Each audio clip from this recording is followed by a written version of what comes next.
She was Ella, the pack's omega, the dust beneath their feet. He was Alpha Maddox, the man who publicly rejected her, shattering her heart in front of the entire pack. But when a traitor's blade and a raging blizzard leave him for dead, only Ella hears the call.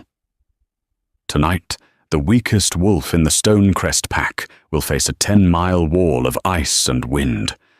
She will have to carry the very man who broke her, or let him die and lose her soul. This isn't just a story of survival. It's a story of what happens when the most underestimated heart becomes the only one strong enough to save them all. The Stonecrest pack territory was carved from the hard, unforgiving granite of the Rocky Mountains.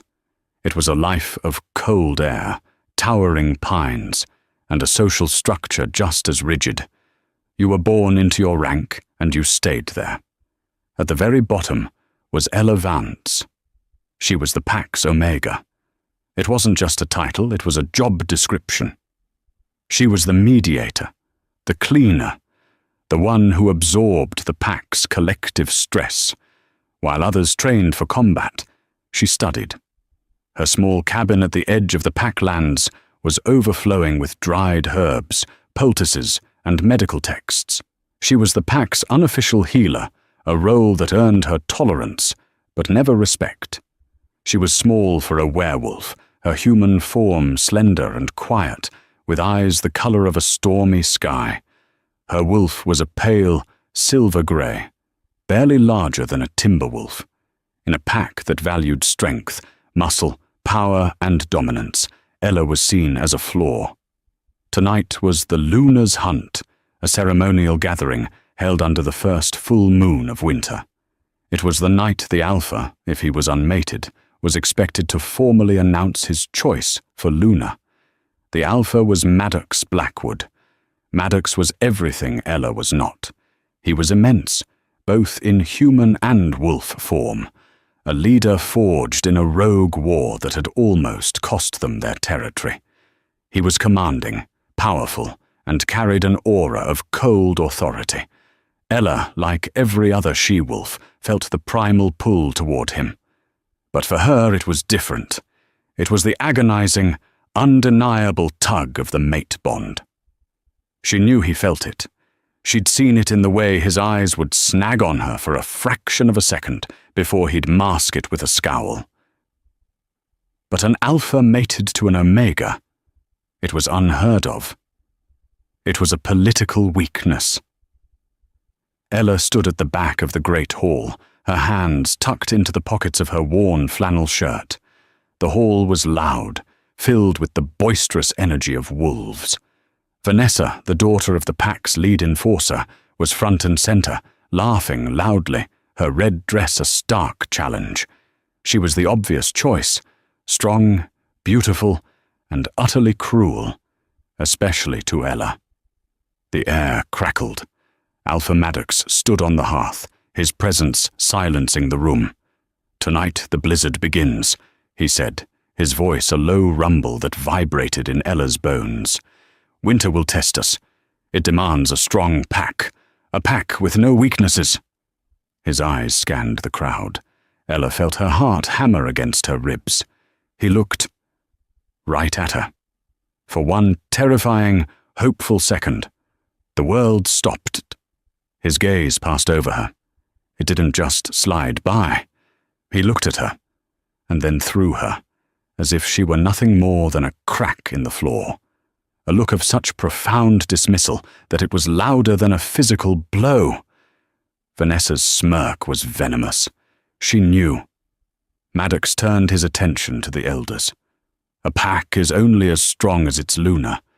We need a partner who can stand against our enemies, who can birth strong heirs, not distractions." The word distractions hung in the air, aimed directly at her.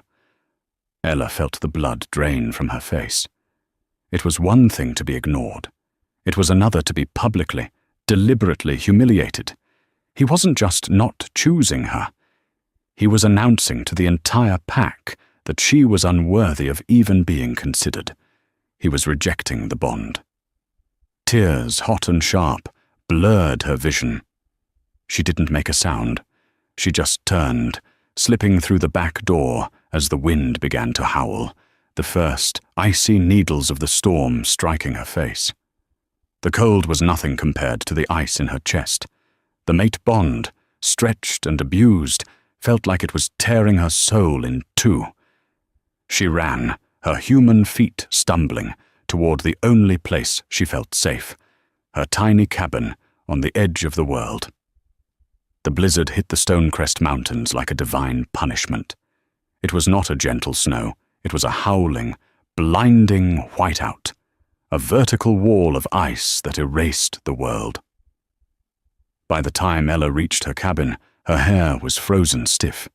She slammed the door, the flimsy wood rattling in its frame. She was shaking, but not from the cold. The rejection echoed in her mind, a continuous loop of Maddox's dismissive gaze and Vanessa's triumphant sneer. Distraction, weakness. She sank to the floor, pulling her knees to her chest. Her wolf whimpered, a low, grieving sound that was more human than animal. The mate bond was a living thing, and Maddox had just driven a knife into it. It ached, a deep, cellular throb that radiated from her heart. She was broken. She spent hours just listening to the storm, a physical manifestation of her own inner turmoil. The wind screamed like a banshee, and snow began to drift against her windows. No one would be out in this. The pack would be secure in the main lodge, feasting, celebrating. Vanessa would be at Maddox's side, laughing. Ella pushed the thought away. She was a healer. She would heal. She'd survived this long, hadn't she? She would build her walls higher. She lit a fire, the small flames a weak defense against the cold. She boiled water for tea, her hands moving on autopilot, crushing dried chamomile and valerian root, herbs for calm, for grief. It was well past midnight when she felt it. At first it was nothing. A flicker. She paused, the cup halfway to her lips. The storm was deafening, yet underneath the wind she heard a sound, a single, strained whine that was ripped away as soon as it was born. She stood, setting the cup down. "It's the wind," she whispered. But then came the scent. Even with the cabin sealed, the wind forced air through every crack. It brought the smell of ozone, pine and blood. Copper. Sharp and metallic. And beneath that, the one scent she would know anywhere, the scent that was imprinted on her DNA, cold stone and fresh-cut pine. Maddox, her wolf, moments ago lethargic with despair, shot to its feet inside her mind. Mate. Hurt. Mate. Hurt. "No," Ella whispered, backing away. "He rejected us. He's in the lodge. It's a trick of the wind." The scent grew stronger. The blood was fresh, and it was mixed with something else, something foul and forbidden. Silver. A primal terror, colder than the blizzard, seized her. Silver didn't just wound werewolves, it poisoned them. It burned through their healing abilities, severing their connection to their wolf, and cooked them from the inside out. He wasn't in the lodge. He was out there. He was dying. The rejection, the humiliation, all of it evaporated.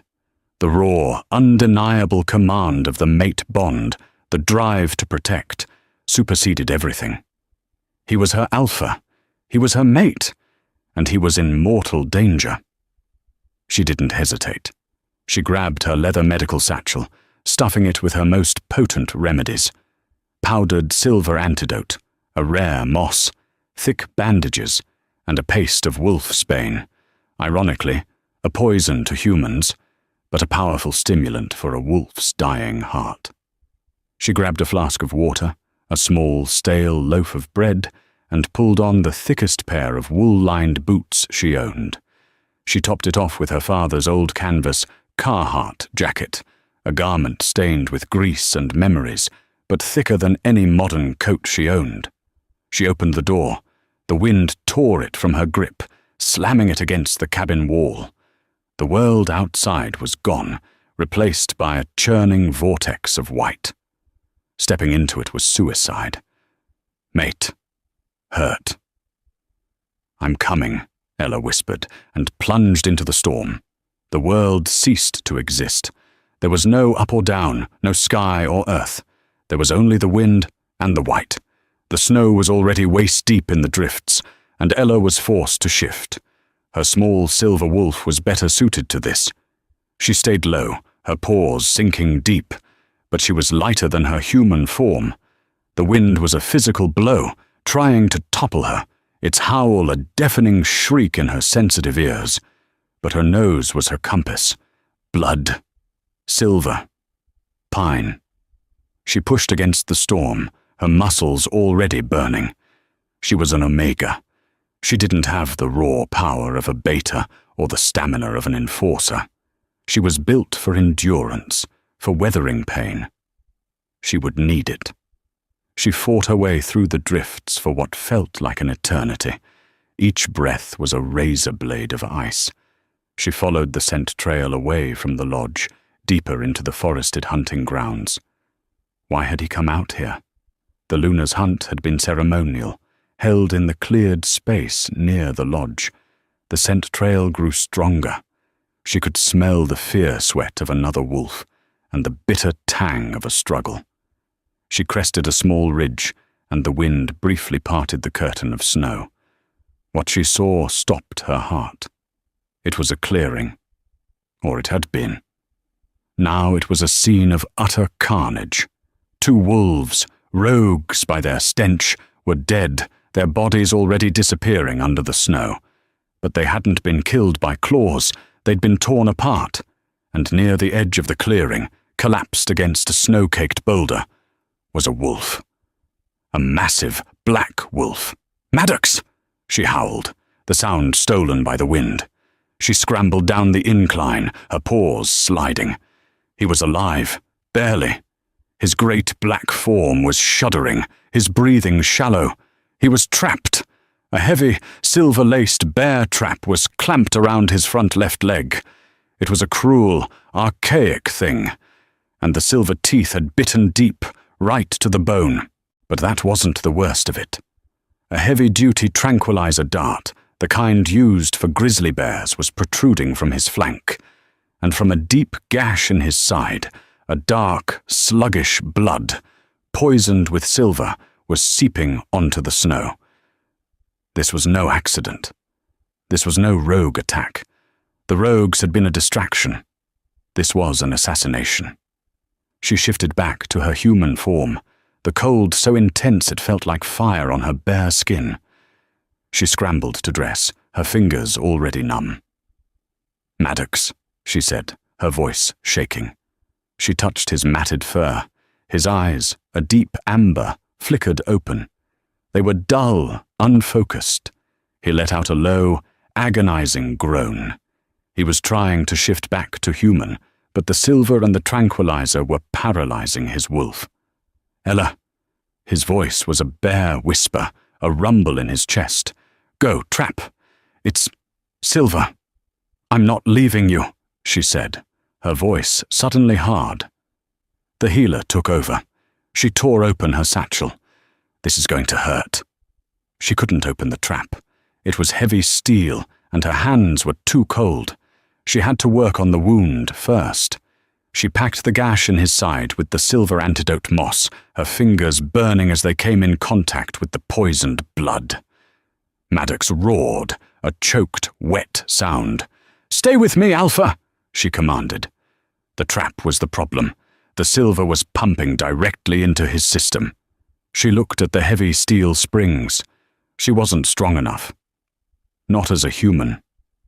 She shifted back to her wolf form. She jammed her muzzle between the steel jaws of the trap, ignoring the searing pain as the silver touched her own gums. She bit down, using her full jaw strength, prying the teeth apart. The metal groaned. She pushed, tasting her own blood until the jaws were open just enough. Maddox, with a final surge of strength, yanked his leg free. He collapsed, panting, the black of his fur stark against the white. He was free, but they were miles from home. He couldn't walk. The tranquilizer had deadened his limbs, and the silver was in his blood. He looked at her, his alpha gaze clouded with pain and confusion. "Why?" he breathed. "Because you're my alpha," Ella said, shifting back to human to tend the new wound on his leg. She was shivering violently, her own body temperature plummeting. She looked at him. He was a 250-pound man, all muscle and dead weight, and they were, by her estimate, at least 10 miles from the pack house. "We have to move," she said, her teeth chattering. "You have to shift. You have to." "Can't," he mumbled. "Wolf. Sleeping." Ella looked at the sky, at the impenetrable wall of white. "Then I'll carry you." The statement was absurd. Ella, who weighed 120 pounds, soaking wet, was going to carry a man twice her size. Maddox let out a huff that might have been a laugh if it wasn't so full of pain. "Leave me, Ella. It's an alpha's order." "No." Her voice was flat, final. The Omega who had fled his hall in tears was gone. In her place was a woman made of glacial ice and iron. "You're not dying here." She knew she couldn't lift him, not in the conventional sense. She used her training. She crouched beside him, forcing her arms under his, and hooked them around his neck. "Maddox, you have to help me, just a little. Get on your feet." He groaned, his entire body rigid with poison. "Can't feel my legs." "I don't care. Try." With a roar of agony and effort, he used his arms to push himself up, leveraging against her. She straightened her legs, her knees screaming, her back bowing under his weight. He was a dead weight, his feet dragging. She took one step, and then another. She made it 50 feet before her legs buckled, and they both collapsed into a snowdrift. The fall sent a jolt of agony through Maddox, and he cried out. "It's no use," he whispered, his eyes closing. "It's too cold." "No." Ella scrambled up. She was already frostbitten. Her fingers were white and numb. She was out of her depth. She looked at her pack, her herbs, her knowledge. Strength isn't just muscle. She had an idea. It was desperate. She found what she was looking for.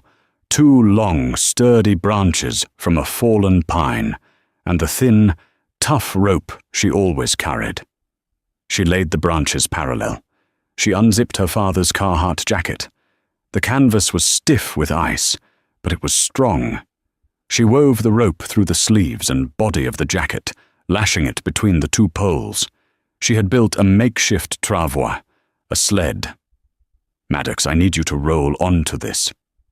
He did as he was told, his movement sluggish. He was fading. She secured him with the remaining rope. She grabbed the ends of the poles, wrapped the sleeves of her thin flannel around her hands for grip, and pulled. The sled moved. Barely. It was heavier than she could have imagined. The snow was not packed. It was light, deep powder, and the travois sank. Every foot was a new battle. "This is mile 1, she said, to him, to herself. For the first 2 miles, she pulled him as a human. It was a rhythmic torture. Pull, strain, collapse, get up. Pull, strain, collapse. Her back felt like it was on fire. Her lungs burned, and spots danced in her vision. Maddox was silent, a dead weight behind her. At mile 3, she could no longer feel her feet. "I have to. Rest," she panted, falling to her knees. Maddox didn't respond. She crawled back to him. His face was pale, his lips blue. He was dangerously cold. "I'm not strong enough to pull him, but I am warm." She untied him and shifted. Her silver wolf, exhausted and small, curled tightly around his human form. She pushed her nose under his shirt, against his skin, forcing her own body heat into his. She licked his face, the rough texture of her tongue a desperate attempt to keep him present. He mumbled something. "Anna. I'm sorry." Ella's wolf stilled. Anna? Who was Anna? It didn't matter. She stayed there for an hour, sharing her warmth until her own body temperature began to drop. When she couldn't stop shivering, she shifted back. She tied him to the travois. She pulled. Mile 4. Mile 5. The world was a white, featureless purgatory. She lost all sense of time. Her only guide was the incline of the land. Down was toward the river. Up from the river was toward the lodge. At mile 7, one of the branches snapped. Ella stared at it, her mind too numb to process the failure. Maddox rolled off the broken sled into the snow. "That's it," she whispered. Her tears froze instantly on her cheeks. "I can't, I'm sorry." She fell beside him. This was it. The rejected Omega and the dying Alpha, frozen together. A tragic, ironic end. No, a spark, tiny and fierce, ignited in her chest. It was her Omega self, the part built to endure, the part that served. "Get up, Ella." She got up. She left the sled. She couldn't drag him, so she would carry him. She hoisted him onto her back. It was a fireman's carry, a technique she'd read about. His weight was unbearable. She walked 10 steps. She fell. She got up. She walked 8 steps. She fell. She got up. She walked 5. This was how she crossed mile 8 and 9. A brutal, agonizing relay race of 5 steps at a time. She was no longer human or wolf. She was just a machine of pure, unadulterated will. Her hands were raw, her knees bloody. She kept talking, her voice a raw croak. "You don't get to die. You rejected me, you arrogant, stupid Alpha. You don't get to die until you apologize." She was delirious, but she was moving. As the first pale grey light of dawn broke through the receding storm, she saw it, the high, dark outline of the Stonecrest Lodge. It was another half-mile, a half-mile that might as well have been an ocean. She didn't carry him. She couldn't. She dragged him, one arm hooked under his, pulling him through the snow, one agonizing inch at a time. She was sobbing, a dry, choked sound. When she reached the great oak doors of the lodge, she didn't have the strength to knock. She just collapsed, her body falling against the wood, her frost-bitten hand, bloody and broken, banging once, twice, before she lost consciousness. While Ella was fighting the blizzard, Beta Marcus was fighting a political war. Marcus was Maddox's second, and he wore his loyalty like a well-tailored suit, hiding the ambition and resentment beneath. He had been the one to discover the rogue trail. He had been the one to insist he and Maddox hunt it down before the storm, to secure the perimeter. He had returned to the lodge hours ago, just as the storm hit its peak. He'd stumbled into the great hall, his arm bleeding from a defensive wound, a wound he had carefully inflicted on himself with a standard hunting knife. They were too many, he'd choked out to the assembled pack, his performance flawless. Rogues, a dozen of them. They were waiting for us. He sank to his knees, the picture of a devastated soldier. Maddox. He fought, like a legend. He took out 2 of them, but they had silver. They backed him toward the ravine. The ground gave way. Gasps filled the hall. "He's gone," Marcus whispered, burying his face in his hands. "The storm, the fall. He's gone." Vanessa, her face a mask of pale shock, was the first to his side. Her ambition was as sharp as his. She saw her chance at being Luna vanishing, but a new one, as mate to the new Alpha, was materializing.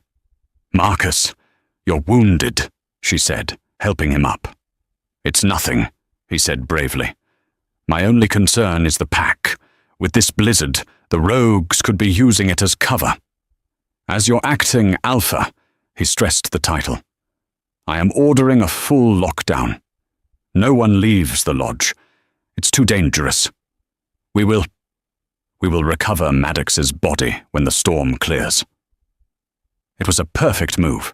He sealed his alibi, established his authority, and, most importantly, ensured that no one would go looking for Maddox. The silver-laced trap, the tranquilizer, and the blizzard would do the rest. By the time the storm cleared, Maddox would be dead, and the scavengers would have destroyed the evidence of Marcus's treachery. He had thought of everything. Everything. That is, except the quiet Omega healer who lived on the edge of the woods. He hadn't seen her at the ceremony, and in his mind, she was so irrelevant she didn't even register as a variable. She was a ghost, a distraction. He sat by the fire, accepting condolences, his mind already planning his consolidation of power. He would rule this pack. He would be the one to finally wipe out the rival Bloodfang pack.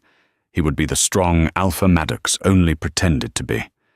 He looked at Vanessa, who was bringing him a cup of cheap whiskey from the bar, a bottle of Jim Beam, a weak human comfort. She smiled at him, a subtle promise. Yes, things were going exactly to plan. The heavy, desperate thud on the main door was barely heard over the dying wind. A young sentry, posted at the door, frowned. "Who's out there?" He unlatched the heavy bar. The door swung open with a groan. What fell into the hall was not a person. It was a heap of ice, blood, and tattered cloth. The pack members in the great hall turned, their conversations dying.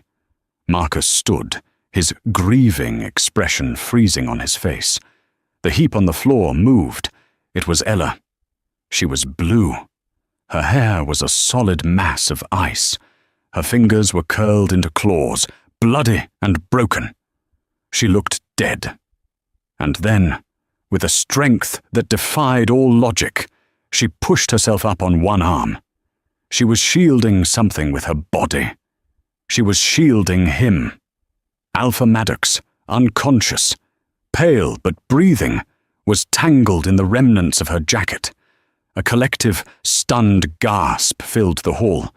It was as if two ghosts had just walked through the wall. "No," Marcus whispered. It was impossible. He was 10 miles out. In a blizzard, poisoned with silver. No one could have survived that.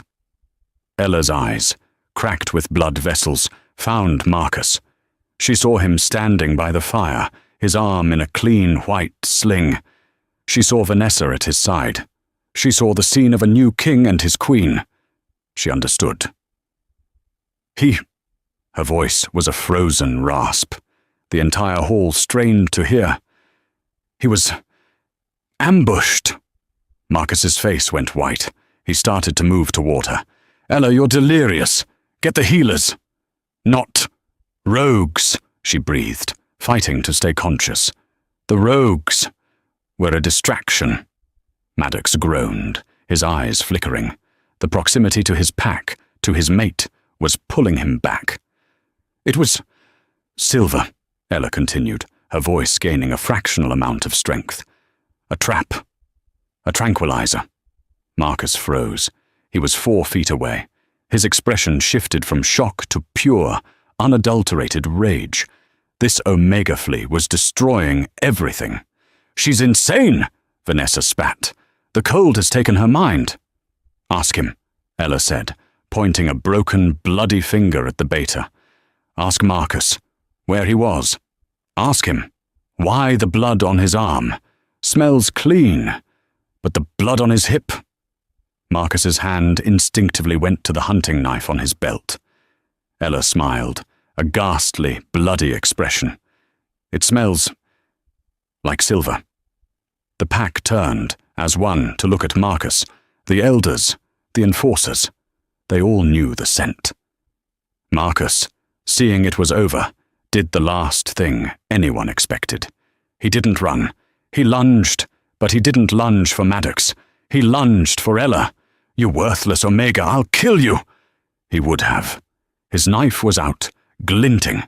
but a black-furred missile, moving with impossible speed, intercepted him.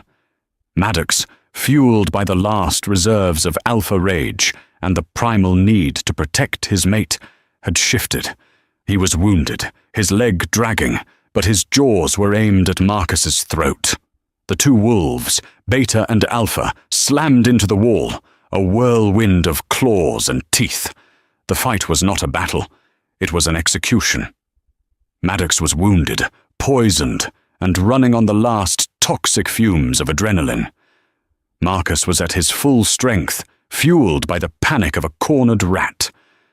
But Maddox was an alpha, and he was fighting for his life, his pack, and, above all else, the woman who had just dragged him 10 miles from his own grave.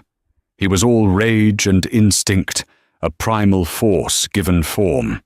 He ignored Marcus's frantic, raking claws, which tore bloody furrows across his shoulders.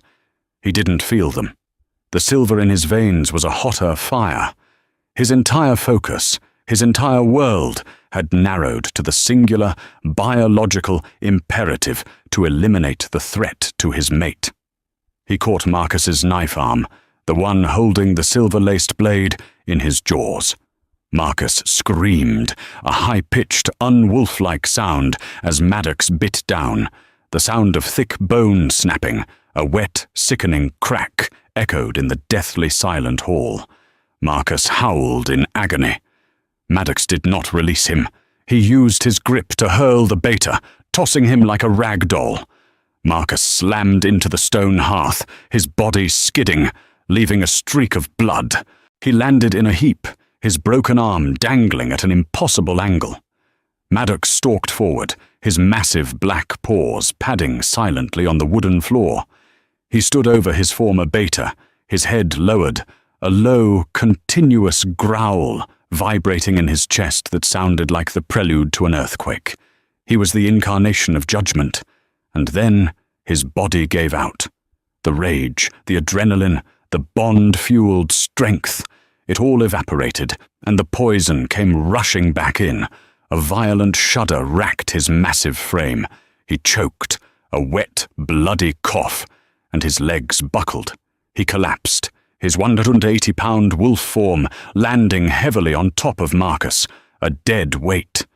His jaws were still locked, just centimeters from Marcus's throat, but the killing bite never came. The hall held its breath. The only sound was the ragged panting of the two wolves and Ella's dry, terrified sobs. Then, the most agonizing transformation the pack had ever witnessed began. Maddox, pinned to the floor by his own incapacitating weakness, began to shift. It was not the clean, fluid change of a healthy wolf. It was a grotesque, broken reversal. Bones re-snapped and ground together. His fur receded in patches, revealing skin slick with blood and sweat. He groaned, a deep, human sound of pure agony, as his body tore itself apart to find its human shape. When it was over, he lay half on, half off Marcus, naked, covered in his own blood and Marcus's, shaking violently from poison, silver, and exertion. He was pale, his lips blue, his eyes barely slitted open. "Maddox!" Ella shrieked. She tried to push herself up, to crawl to him, but the healers who had been frozen in terror finally rushed forward, holding her down. "My lady, you can't! Your hands! Your feet!" One healer, an older woman named Sorina, pleaded. Maddox, hearing Ella's cry, moved. It was a miracle. He shoved himself off Marcus with one arm, collapsing onto the floorboards. He was on his hands and knees, his head hanging, his long black hair matting with the blood on the floor. Healers rushed to him. "Alpha, you're bleeding out! The silver—" He held up a hand, a weak, trembling gesture, but one that still held the absolute authority of his rank. No. The healers froze. Slowly, his muscles screaming, he crawled.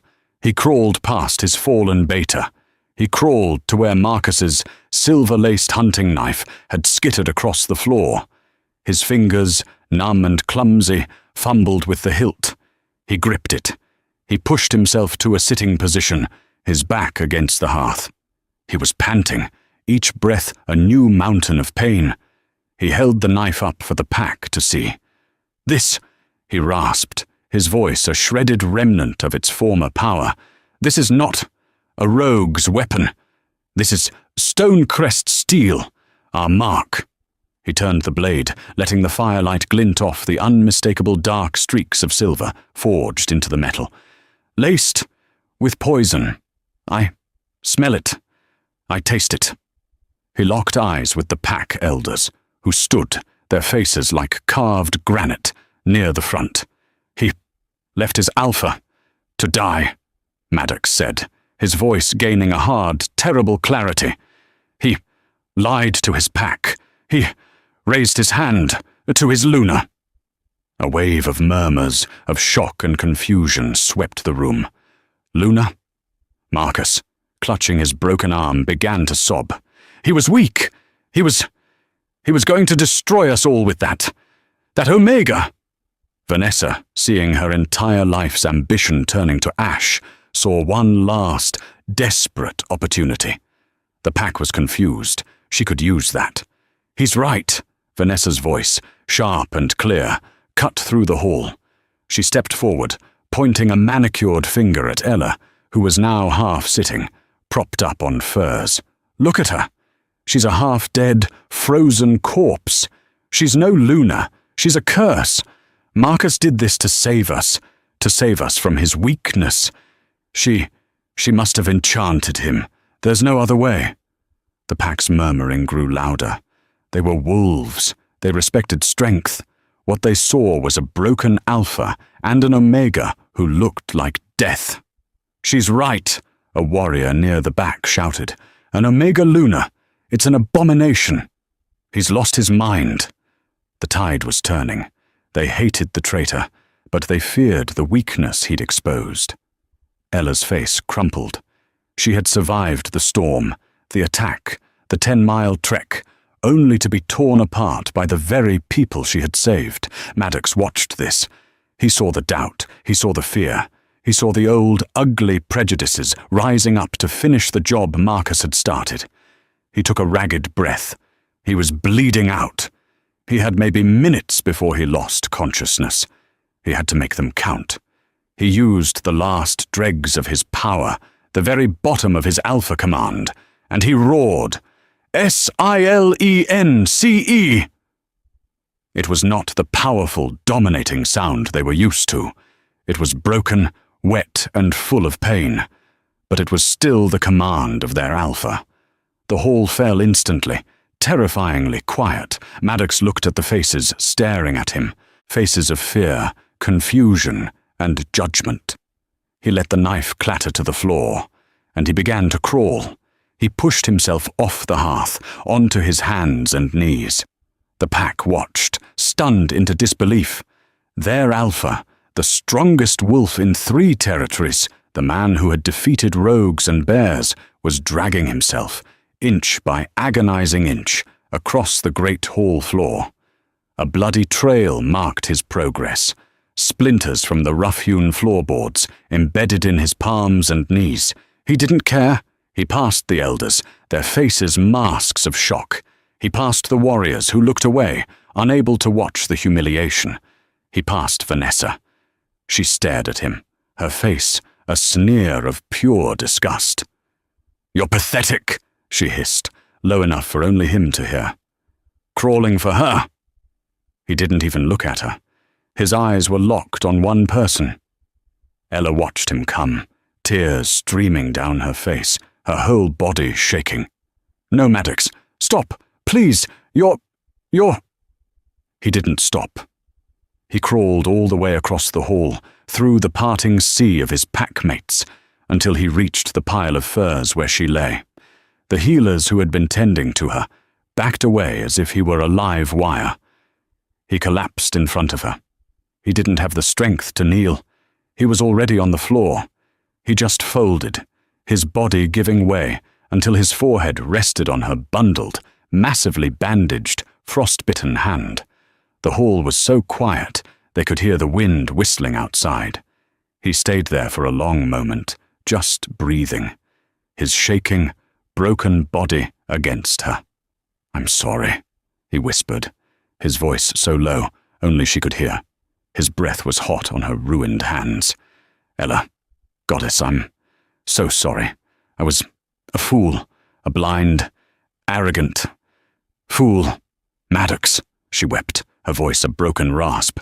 "You're bleeding. Let them help you." They will," he whispered back. Then he lifted his head. It took every ounce of his will. He looked out at the stunned, silent crowd. "You, all of you, you see weakness," he said, his voice gaining volume, projecting to the rafters. "So did I. I was wrong." He gestured with his chin to his own broken, bleeding body. This is what my strength, my power, my arrogance got me, left to die in the snow, poisoned by my own brother." His gaze found Ella's, and the raw, unadulterated awe in his eyes was a physical thing. "This Omega, this weakness," he said, his voice thick with an emotion no one had ever heard from him. She walked into a storm that would have killed any warrior in this room. He was telling them now. He was bearing witness. "She found me when I was dying. She fought off the silver with her bare hands. She built a sled from her own clothes and pulled me." His voice cracked. "When that sled broke, she carried me. And when she couldn't carry me, she dragged me 10 miles. Her hands are broken. Her feet are frozen. She is the only reason you are not bowing to a traitor right now. She is the only reason your pack has an alpha." He turned his burning gaze on Vanessa, who had gone dead pale. You call her weak? She has more courage, more strength in her frost-bitten little finger than you have in your entire bloodline." Vanessa recoiled as if he had struck her. Maddox turned back to Ella. His voice softened, but every word was a vow, sealed in the blood and pain that surrounded them. "I, Maddox Blackwood, Alpha of the Stonecrest Pack, was blind," he proclaimed. "I rejected the Moon Goddess's gift. I rejected my mate." A collective, sharp gasp sucked the air from the room. He took her bandaged hand. He was too weak to lift it. He lowered his head and pressed a kiss, his lips touching the rough wool of the bandage. "I claim you, Ella Vance," he said, his voice ringing with every last scrap of his authority. "Not as an Omega, not as a healer." He took a ragged, agonizing breath, pushing himself up just a little to look her in the eyes. "I claim you as my heart, my soul, my equal. I claim you as my Luna." For a full 10 seconds, there was absolute silence. The pack was frozen, caught between 1,000 years of tradition and the undeniable truth they had just witnessed. The first to move was not a warrior.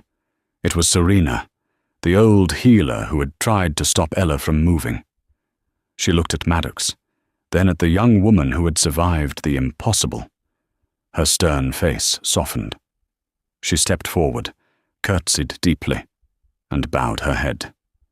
"My Luna," she said, her voice clear. That one word broke the spell. Kyle, the oldest and most respected pack elder, stepped forward. He looked at the kneeling, bleeding Alpha and the broken, triumphant Omega. He nodded once, a sharp, final gesture. He went to one knee. "Alpha," he said. Then he turned his head to Ella. "Luna." It was a cascade. The pack enforcers, the warriors, the hunters, the mothers. One by one, and then in dozens, they dropped. They bowed. They were not bowing to an Omega. They were bowing to a survivor. They were not bowing to a broken Alpha. They were bowing to a humble one. It was a new pack, a new era, born in that moment of shattered pride and unbelievable strength. Maddox, seeing this, finally let his own weight fall. He looked at the elders. Kyle, take them, the traitor, and his accomplice. Kyle's sons, both massive enforcers, stepped forward and grabbed Marcus and the shrieking Vanessa. Banishment, Maddox rasped. Now, into the storm they left me in. No, Vanessa screamed, her arrogance replaced with sheer terror. You can't! It's still a blizzard out there. It's a death sentence. Ella, who had been watching, stunned, found her voice. It was a whisper, but in the silent room, it carried. Maddox. No. He turned his head, his body propped up on one arm. They tried to kill us. I know, she whispered, her eyes full of a pain that went beyond her physical injuries. But we don't do that. That's not us. That's not you. The hall watched, their new Luna's first act. Maddox stared at her, at the compassion that had somehow survived the blizzard, the rejection, and the betrayal. He saw the truth in her words. He gave a single, pained nod. The cells, he commanded, until the storm passes. Then, banishment. They will be stripped of their mark. They will be rogues. They will face the world with nothing, as they left us. The pack saw. They saw her mercy, and they saw his strength in accepting it. The tension finally broke. Maddox looked at Ella, a small, broken smile on his face. Luna, he whispered, and then his eyes rolled back in his head, and he collapsed, unconscious, his head landing in her lap. Maddox! Ella screamed. The hall erupted. Healers! Kyle roared. Get them! Get them both! To the Alpha's quarters! Now!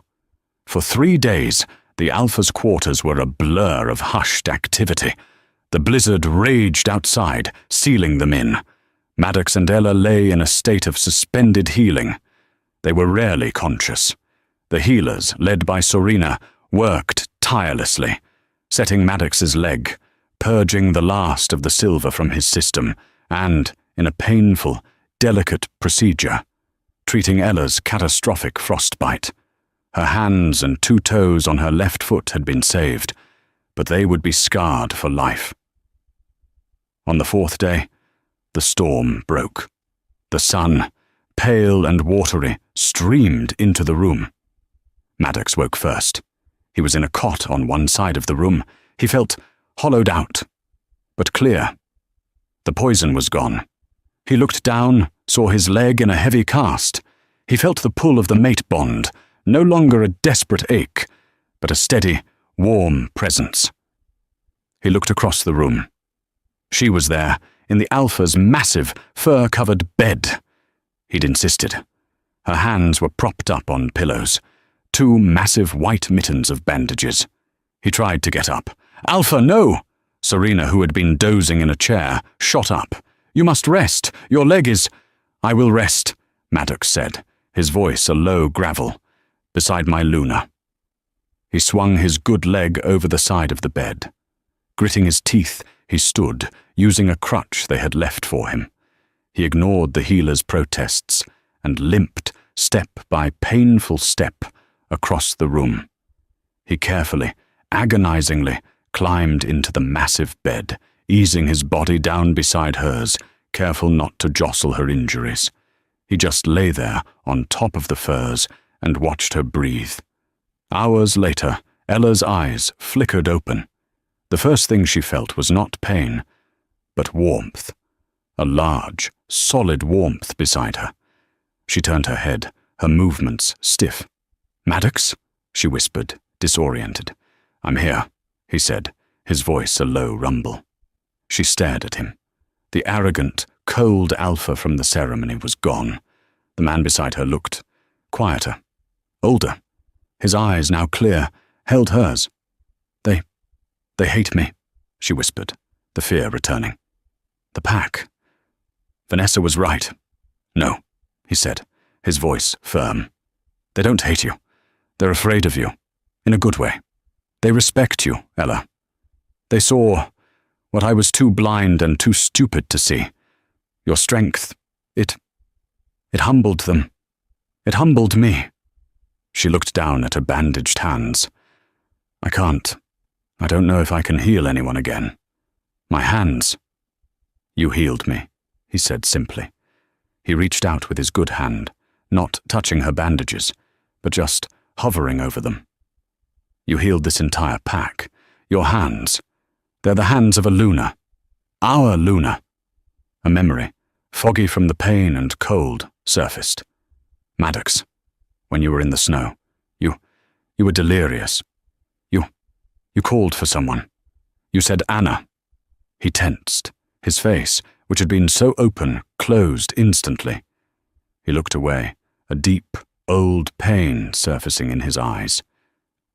Anna, he said, his voice rough. Anna was my sister, my twin sister. She was like you. She wasn't a fighter. She was kind. She was our pack's best healer. He swallowed, the memory clearly agonizing. She died in the Rogue War. 5 years ago. She ran onto the battlefield to save a wounded packmate. They tore her apart before I could get to her. He finally looked back at Ella, and she understood. The cruelty, the rejection, it all clicked into place. When I saw you, he confessed, his voice thick. When I felt the bond, all I could see was her. I saw that same selflessness, that same stubborn courage, and it terrified me. I was convinced that the pack's cruelty, my responsibilities, that this life, it would destroy you, just like it destroyed her. So you tried to destroy me first, Ella realized, her heart aching for him, for the sister he'd lost. You tried to push me away, to protect yourself from caring. I was a coward, he admitted, the words torn from his soul. I called you weak, because I was terrified of your strength. I couldn't lose you too. And I almost did, because of my own pride. Ella, ignoring the searing pain, moved. She slowly, carefully, lifted one of her heavily bandaged hands and rested it against his cheek. He was real. He was warm. He was hers. You won't lose me, Maddox, she whispered, her stormy eyes holding his. I'm too stubborn to die, and you're too stubborn to let me. He leaned into her touch, closing his eyes, a single hot tear escaping to trace a path through the stubble on his jaw. I will spend the rest of my life, he murmured, making this up to you. I swear it. A small, weary smile touched her lips. You can start by having someone send up some stew. I'm starving. And maybe try not to reject me in front of the entire pack again. It's bad for morale. He let out a sharp huff of air that was almost a laugh, which turned into a pained cough. He settled back down, his eyes shining. That, he said, I can promise. Rest, Ella. He leaned over and pressed a gentle, reverent kiss to her forehead. Rest, my Luna. We have so much work to do. Ella closed her eyes. The mate bond, once a source of agonizing pain, now settling into a warm, healing, and unbreakable light. It clicked into place, not with a jolt, but with the gentle, perfect certainty of a key finding its lock. They were broken, they were scarred, but they were whole. And as they fell asleep in the pale winter sunlight, the Stonecrest pack, under its new, compassionate, and iron-willed Luna, began to heal. And that's how the rejected Omega, the one they called weak, showed an entire pack what true strength looks like. Ella didn't just save her alpha. She saved her entire pack from a traitor and from its own blindness. She proved that the strongest heart is often the one that's been broken, and the greatest power is the courage to show up when everyone else has given up. What did you think of Ella's incredible journey? Was Maddox's redemption earned? Let me know in the comments what your favorite part of the story was. If you love stories about underestimated heroes and karmic justice, make sure to like this video and subscribe to the channel so you never miss a new story.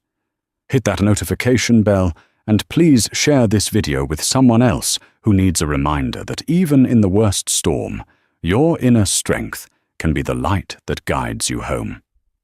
Thanks for listening.